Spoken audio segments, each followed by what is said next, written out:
Ceci est un livre audio autogénéré par Google. Système de santé. Clés et comparaisons internationales. Pour comprendre. Collection dirigée par Jean-Paul Chagnolot. L'objectif de cette collection pour comprendre est de présenter en un nombre restreint de pages, 176 à 192 pages, une question contemporaine qui relève des différents domaines de la vie sociale.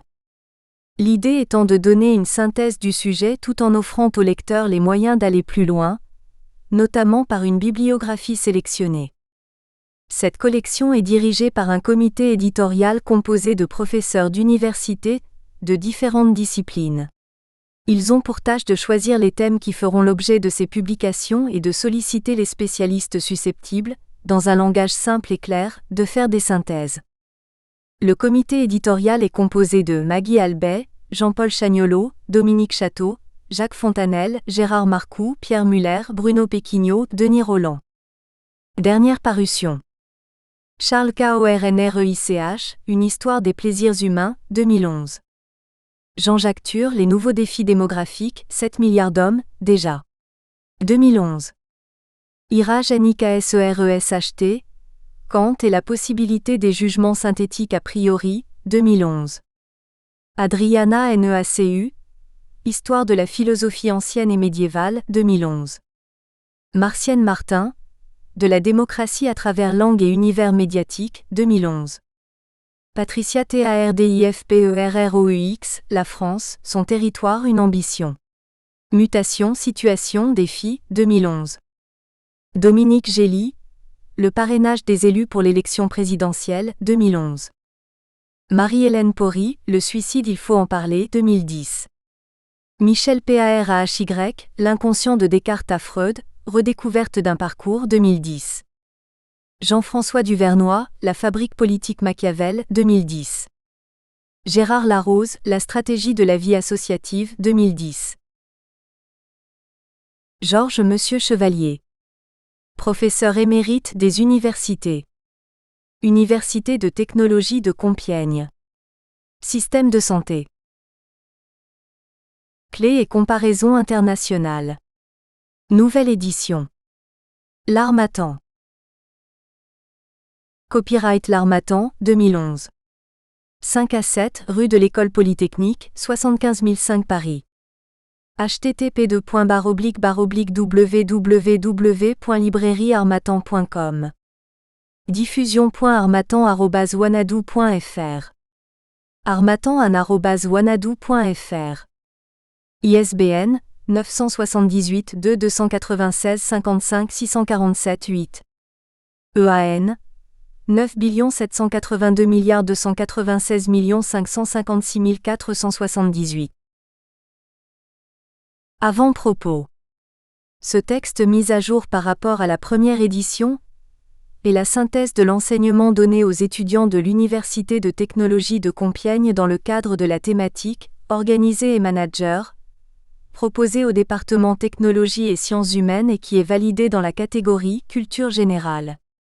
Nous avons voulu offrir à nos étudiants inscrits dans les formations en génie biomédical l'opportunité de mieux situer leur action future dans les hôpitaux publics, les cliniques privées ou au sein des nombreuses entreprises qui offrent leurs produits ou services à ces établissements de santé.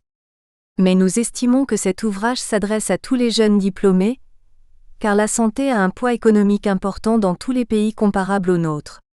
En fait, il s'adresse à tous ceux qui se sentent concernés à titre personnel comme professionnels par ce qu'il est convenu d'appeler système de santé, et qui souhaitent y voir un peu plus clair pour comprendre mieux les débats souvent passionnés sur ce sujet. Ce document ne cherche pas à être exhaustif ni trop précis. D'abord, c'est un sujet qui évolue constamment en France comme à l'étranger. Ensuite, parce que comme disait Paul Valéry, tout ce qui est simple est toujours faux, ce qui ne l'est pas est inutilisable, Mauvaise pensée et autres 1941. Le lecteur le regrettera peut-être, mais l'auteur ne s'est pas permis de donner sa solution car en fait, elle ne peut venir que de l'expression de la demande sociale qui doit assumer ses choix, à condition bien sûr que la société ait bien toutes les cartes en main et sache s'abstraire des traditions et des pressions diverses des différents acteurs. Le but de cet ouvrage est de donner au lecteur le recul qui peut lui manquer pour se faire sa propre opinion, et qu'il est bon d'éclairer par des expériences étrangères trop souvent méconnues. Les clés sont explicitées par les titres des chapitres. Elles identifient les points sur lesquels il faut faire porter l'effort de réflexion et d'imagination, voire de contrôle. La loi française du 21 juillet 2009, appelée Hôpital, Patient, Santé, Territoire, essaye d'en traiter quelques-uns et sans que ce soit le but premier de cet ouvrage, le lecteur pourra mieux saisir la portée de la loi et des décrets d'application qui sortent maintenant. Il y a aussi une deuxième lecture. Prendre la mesure sur ce dossier concret, de l'impact de la Commission européenne sur l'action des gouvernements européens et particulièrement français dont la tradition historique originale est de vouloir intervenir de façon centralisée. La force de l'Union européenne est la diversité des gouvernances de chaque État. Elle permet des expériences multiples exploitables en temps réel puisque tous les Européens partagent des modes de vie, des exigences et une culture commune. Il est bon de les connaître. Enfin, une troisième lecture de cet ouvrage peut consister en une étude de cas d'un système économique complexe qu'on trouve essentiellement dans le secteur des services. Les décideurs doivent répondre à une demande individuelle par des moyens collectifs en s'appuyant sur des compétences dispersées qu'ils ne contrôlent pas, le tout dans des conditions économiques acceptables par toutes les parties prenantes. GMC. Novembre 2011. Réflexion sur les systèmes de santé. La santé est une préoccupation permanente de chacun à titre personnel ou familial, et aussi comme citoyen par le biais des prélèvements sociaux. Mais nous sommes trop souvent déboussolés par des informations parcellaires sur notre système de santé. Sous le coup d'un fait divers, de débats parlementaires ou de négociations avec les représentants des professions concernées, on traite le plus souvent de dysfonctionnements, déserts médicaux, médecine à deux vitesses, compétition entre établissements publics et privés, déficits abyssaux, rémunération excessive de certains acteurs. On nous informe peu de ce qui se passe à l'étranger. On sait que les États-Unis ont une médecine performante mais inégalitaire, que le Royaume-Uni gère ses files d'attente de patients en les expédiant chez les voisins. Mais on ne parle pas des autres pays, sauf pour attirer l'attention sur ceux dont la durée moyenne de vie de la population diminue comme en Russie. La réforme allemande de l'assurance maladie de 2007 n'a pas donné lieu à beaucoup de commentaires dans la presse française, or les problèmes sont les mêmes.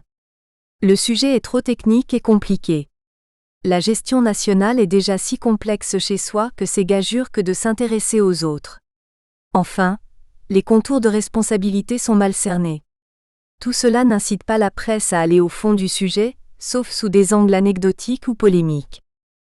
Nous ne recherchons pas l'exhaustivité, la précision en tout point, d'autant que le système évolue sans cesse mais a donné quelques clés de compréhension globale, utiles aux citoyens, aux patients et aussi à tous les membres des professions concernées par la santé allant du personnel soignant jusqu'au personnel des entreprises du secteur santé. Il ne faut donc pas y chercher la solution car chacun devine qu'elle ne peut être qu'un compromis entre diverses logiques. L'optimisation du système ne peut pas se faire de manière globale, mais certainement par de nombreux ajustements. D'autre part, il ne faut pas oublier que l'organisation qui en résulte est l'expression d'une demande de la société à un moment donné. Rien ne garantit qu'elle se maintiendra sous la forme actuelle. Par exemple, les déficits cumulés posent la question de la permanence des solidarités intergénérationnelles, telles qu'elles existent depuis plus d'un demi-siècle. La notion de système. La gestion de la santé en France, comme dans tous les pays comparables, se fait au travers d'un système compris comme un ensemble de principes et de méthodes de fonctionnement et d'organisation. En sciences de l'ingénieur, on étudie un système soit pour prédire son comportement et expliquer ses caractéristiques, soit pour le concevoir à partir d'un cahier des charges. Notre ambition ici est plus limitée. Nous nous contenterons d'en observer les éléments les plus importants et d'en comprendre les règles. Ces éléments sont des entités relativement autonomes, qui s'échangent des informations dénommées entrées ou sorties selon le sens du transfert. Il est facile de définir l'objectif global, c'est un accès aux soins pour tous. Les entités bien identifiées sont essentiellement les établissements de santé, le réseau de soins de ville, médecins, pharmaciens et autres personnels de santé, les assurances, l'industrie des produits de santé. Cet ensemble comporte en outre des organes de contrôle, que ce soit directement l'État, ou ce qu'il est convenu d'appeler des organismes régulateurs. En effet, les États n'ont pas tous les pouvoirs et compétences en direct et il leur faut trouver des instances déléguées pour contrôler certains flux entre les éléments du système. Ces flux peuvent prendre la forme évidente de chiffres, que ce soit en monnaie ou en indicateurs comme le taux de mortalité, de vaccination par classe d'âge ou le nombre de médecins par habitant, ou plus subtilement de protocoles à respecter. Ce sont les entrées-sorties des éléments du système de santé. Les limites du système de santé. La première difficulté est de préciser le champ de la santé, tant le social et la santé sont intriqués. L'Organisation mondiale de la santé, OMS ou WHO en anglais pour World Health Organization, définit en 1948 la santé comme un état complet de bien-être physique, mental et social. Il est vrai que pour préserver sa santé, il vaut mieux bien se nourrir et bénéficier d'un minimum de confort. Mais ce serait un tort de ne considérer le mot social sous ce seul aspect. En effet, social fait référence à la société et le système de santé, ou plutôt son architecture globale, est guidée par l'idée que se font les citoyens de leur société. Dans nos sociétés démocratiques, il est immanquable que tout système de santé sera remis en cause périodiquement. On peut même indiquer que son évolution reposera moins sur les remises en cause technologiques que sur des choix de société accordant plus ou moins de responsabilité et d'autonomie de décision aux individus. Tous les systèmes de santé sont compliqués et surtout complexes. Ces deux aspects sont dus à la multiplicité des situations devant la maladie, à l'absence de vision partagée et à une sédimentation historique des décisions. Le système de santé a mûri sur plusieurs siècles. À la différence des systèmes économiques ou politiques soumis à des crises cycliques, les forçant à se réformer dans la tradition de Schumpeter de destruction créatrice, le système de santé est par nature plus statique car plusieurs générations sont nécessaires pour faire évoluer les mentalités sur un sujet qui les concerne toutes en même temps. Quelques chiffres. Ce ne sont pas les chiffres qui manquent. Les économistes de la santé font un énorme travail. En particulier, l'Organisation mondiale de la santé est une mine d'indicateurs quantifiés concernant tous les pays. La Commission européenne publie également beaucoup. Les comptabilités nationales ne sont pas en reste. De cette foule d'informations, nous n'avons retenu que 3 courbes qui montrent bien que le sujet ne peut être ignoré. La première présente la croissance apparemment inexorable des dépenses de santé de la France en pourcentage du produit intérieur brut. La dépense est près de 3 fois celle consacrée à l'éducation nationale. Ce phénomène est partagé par la plupart des pays comparables, sans qu'on voie s'esquisser un palier. Parfois, on semble l'avoir atteint. En fait, lorsque la croissance de l'économie faiblit, le taux s'accroît car les dépenses de santé sont pratiquement incompressibles et lorsque le redémarrage de l'économie est assuré, il y a un rattrapage et un palier s'esquisse provisoirement. Dans la figure 1, on constate bien le pic dû au choc pétrolier de 1973, les effets du ralentissement de 1992 et l'on sait déjà que la crise bancaire et financière donne lieu à des prévisions certaines d'envolée du ratio sauf à restreindre l'accès aux soins. Cette dépendance à la richesse produite fait que les taux peuvent croître sans que pour autant le pays ait dépensé plus pour sa santé. Source DRESS. Figure 1, par santé dans le PAGIB français. Beaucoup d'économistes estiment ainsi qu'à partir d'un certain seuil de satisfaction des besoins, le budget santé d'un pays devrait suivre celui de la création de sa richesse. Donc, aux aléas économiques près, la situation légitime serait un palier de la courbe. Mais on ne l'a constaté nulle part encore. En France, la part du PIB était évaluée à 1% au début du XXe siècle. Il dépasse les 10% à la fin du siècle. Pendant cette période, l'espérance de vie est passée de 46 à 82 ans. Il ne faut pas l'oublier. Figure 2, situation comparée de 5 pays. La deuxième figure indique la situation de 8 pays: États-Unis, Suisse, France, Royaume-Uni, Allemagne, Pays-Bas, Canada et Japon, dans la période 1995 à 2005. Ces pays sont dans des situations démographiques différentes et ont eu des phases de croissance économique pas toujours synchrones. Il semble qu'une stabilisation s'établisse, mais avec des écarts substantiels allant de 15,5% pour les États-Unis à un modeste 8% pour le Japon. C'est considérable en termes de milliards d'euros, et cependant on n'a pas le sentiment que les Japonais soient beaucoup plus mal soignés que les autres. Il y a donc lieu à s'interroger sur ce qui semble des surcoûts sans bénéfice pour les patients. La troisième figure donne une idée de ce que chaque citoyen d'un pays de l'Union européenne consent pour sa santé, au travers de ses cotisations d'assurance ou d'impôts, mais aussi des dépenses qu'il prend directement à sa charge. Il est facile de voir que se dessinent 3 paliers. Au-dessus de 4 000 $ par an et habitants pour la Norvège, la Suisse, le Luxembourg, puis un groupe intermédiaire autour de 3 500 $ où se trouvent la France et l'Allemagne. Le Royaume-Uni est à 2 750 $ en compagnie de la Finlande, de l'Italie et de l'Irlande. Figure 3. Dépenses de santé par habitant en parité de pouvoir d'achat 2008. Ces chiffres montrent de considérables disparités qu'il est difficile d'interpréter car il faudrait les corriger par les facteurs démographiques. Si les États-Unis sont en tête des 2 classements, les petits pays à très bon niveau de vie grâce à leurs ressources pétrolières ou autres ne semblent pas suivre de trop près leurs dépenses de santé. Par contre, la parcimonie des investissements en santé explique les difficultés connues des patients britanniques que le gouvernement a admises, tout en constatant que les Finlandais s'en accommodent bien. Il y a là la preuve que la santé n'a pas de prix, mais qu'il existe des organisations où les coûts sont plus réduits sans nuire à la qualité des soins. Le contrôle du système.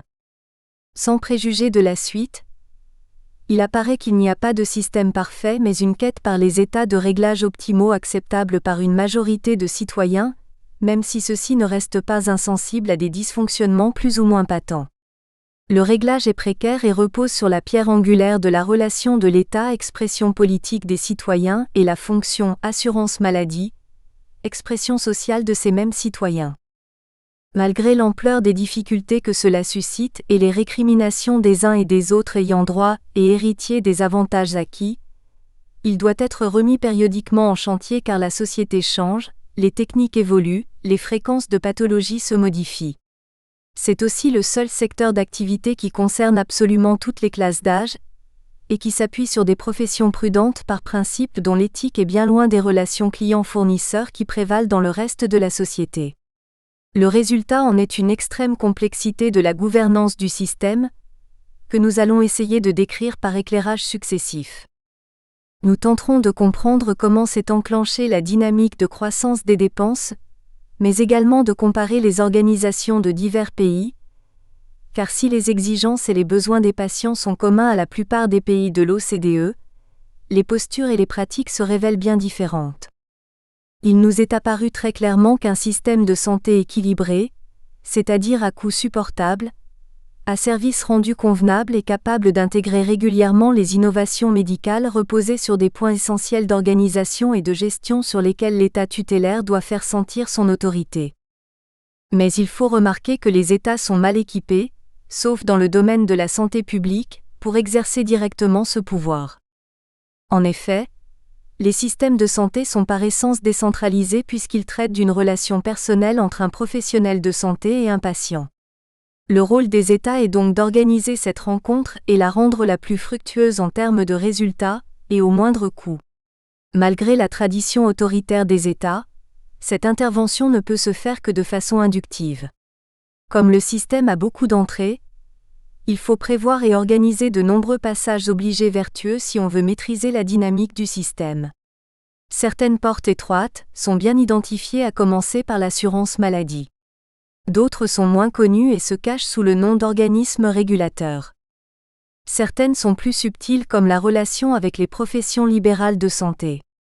Si tous les États ont convergé vers des organisations comparables, ils restent aussi très imprégnés de leurs propres traditions.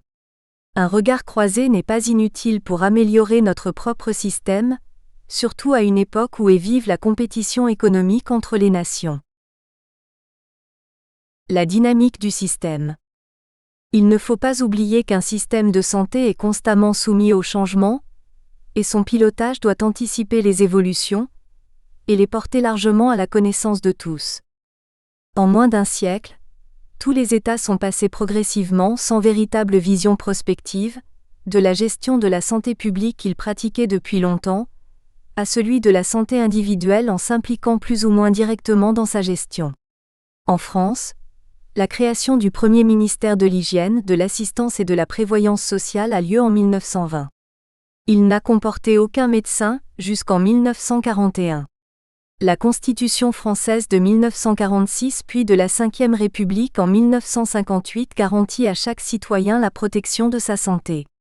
On lit dans l'article 11 du préambule, la nation garantit à tous, notamment à l'enfant, à la mère et aux vieux travailleurs, la protection de la santé, la sécurité matérielle, le repos et les loisirs. Ambitieux objectif. L'assurance maladie obligatoire a permis l'accès généralisé aux soins de tous les patients et accru les besoins. Il a fallu s'adapter à cette nouvelle situation à partir de structures anciennes qui n'y étaient pas préparées. Pendant cette même période qui commence à la fin de la Seconde Guerre mondiale, les pays de l'OCDE, Organisation de coopération et de développement économique, qui regroupe les pays les plus économiquement développés, se sont fortement enrichis et les exigences de la société se sont accrues. Mais simultanément, le progrès technique a chamboulé la pratique médicale des professionnels de santé. La présentation du plan. Un bref historique des technologies de la santé convaincra le lecteur de l'extraordinaire dynamique du changement. Il observera la grande diversité des principes physiques, mécaniques, chimiques, biologiques mis en œuvre parfois en concurrence pour une même pathologie, ce qui ne facilite pas la prospective dans ce domaine. Il n'est pas possible ici d'entrer dans le détail, car ce n'est pas le but de cet ouvrage.